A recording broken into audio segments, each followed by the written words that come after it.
અને હવે વાત કરવી છે સંતા કુકડીના ખેલની, જે હૃદય ચીરવાનો ખેલ ખેલનાર ખ્યાતિના ફરાર સંચાલકો ખેલી રહ્યા છે. ધરપકડથી બચવા લોકેશન બદલી રહ્યા છે.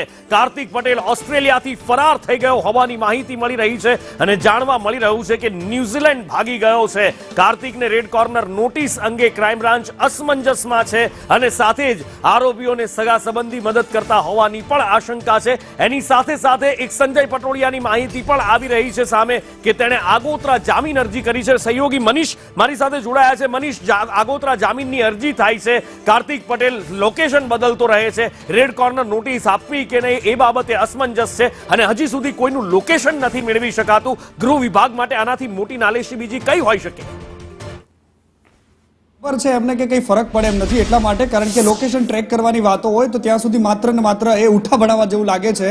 કારણ કે જો લોકેશન તમે ટ્રેક કરતા હો તો આરોપી સુધી કેમ નથી પહોંચી શકતા? બીજો સવાલ એ છે કે જો સંજય પટોળિયા ત્યાં બેઠો બેઠો જામીન અરજી કરે છે, વકીલો સાથે સંપર્કમાં છે, તો પોલીસ એને ટ્રેક નથી કરી શકતી. એમના મોબાઈલનું એનાલિસિસ એમની પાસે થાય છે, મોબાઈલ ટ્રેકિંગ પર મૂકેલો છે, તેમ છતાં પણ એ વકીલો સાથે સંપર્ક કરે છે, પોલીસ એમના સુધી નથી પહોંચી શકતી. બહુ ગજબની વાત છે. આ ઉપરાંત બીજી વાત અહીંયા એ પણ છે કે જે મુખ્ય આરોપી કાર્તિક પટેલ છે એ અત્યારે ન્યુઝીલેન્ડ ભાગી ગયો છે. પોલીસે રેડ કોર્નર નોટિસની વાતો કરી, પરંતુ આ બધાની વચ્ચે સૌથી મોટી વાત અહીંયા એ છે નુપુર કે પોલીસ ખૂબ સારી રીતે જાણે છે સ્માર્ટલી લોકોની યાદશક્તિ કેટલી ઓછી છે એમને ખબર છે. થોડા દિવસ હો હલ્લા થતો રહેશે કારણ કે મીડિયામાં આ મામલો ચર્ચામાં છે. રોજે રોજ એ લોકો સામે આવે છે કે જેમણે પોતાના સ્વજનોને ખોયા છે. આજે પણ એ પરિવારો સામે આવ્યા કે જેમાં 2023ના એક કેમ્પમાં 2 લોકોને ખોયા છે. એમણે રોજ એવો કિસ્સો આવે છે કે જેમણે ખ્યાતિના પાપમાં પોતાના સ્વજનનો મૃતદેહ જોયો છે, એ મરદાઓને જોયા છે જેમને હસતા રમતા હોસ્પિટલ સુધી ગયા, ઘૂંટણની તકલીફમાં, માથાની તકલીફમાં, કોઈ પણ શરીરના ડાયાબિટીસ ચેક કરવા માટે કે બીપી ચેક કરવા માટે પણ ગયા છે.